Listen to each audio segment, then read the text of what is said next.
Thank you, Netroots Nation.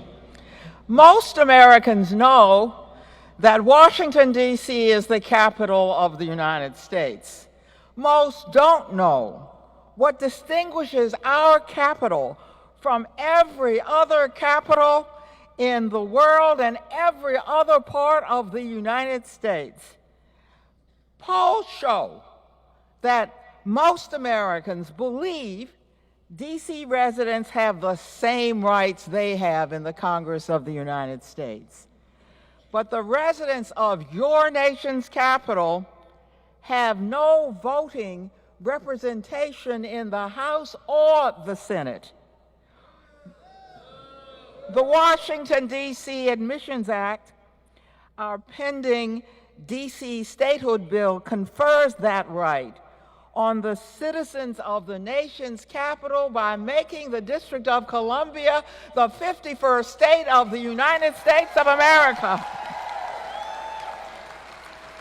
The founders went to war for voting rights, not for democracy, not for freedom. Their war slogan was no taxation without representation. Not freedom now, not give me liberty or give me death.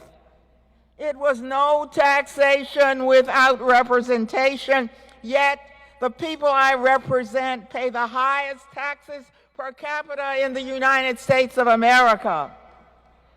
But they have no right to be represented in the national legislation with a vote.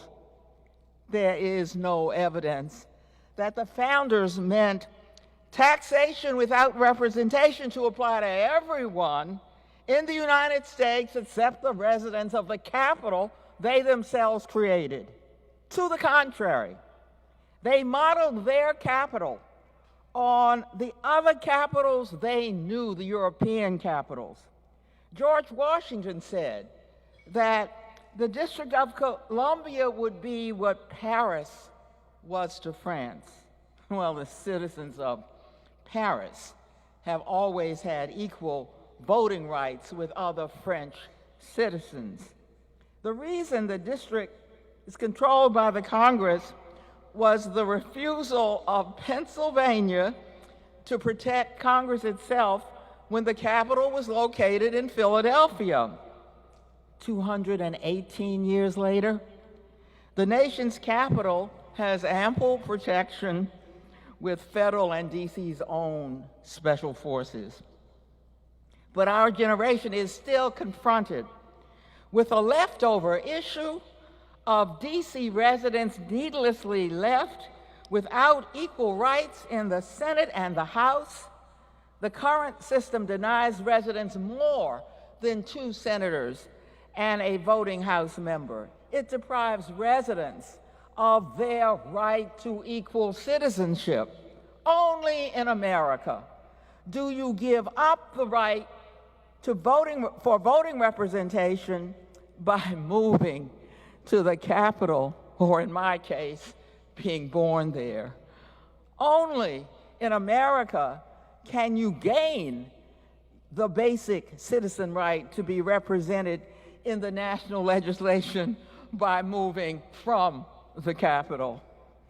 Most fundamental in a democracy is the right to a voice, to be represented when decisions are made about your life. For example, the universal background check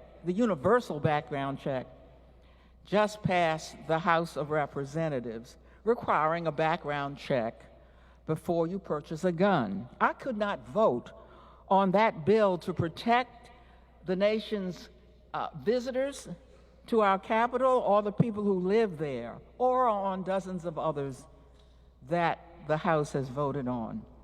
Today, here at Netroots Nation, I am predicting that H.R. 51, to make the district the 51st state, will pass the House of Representatives this year.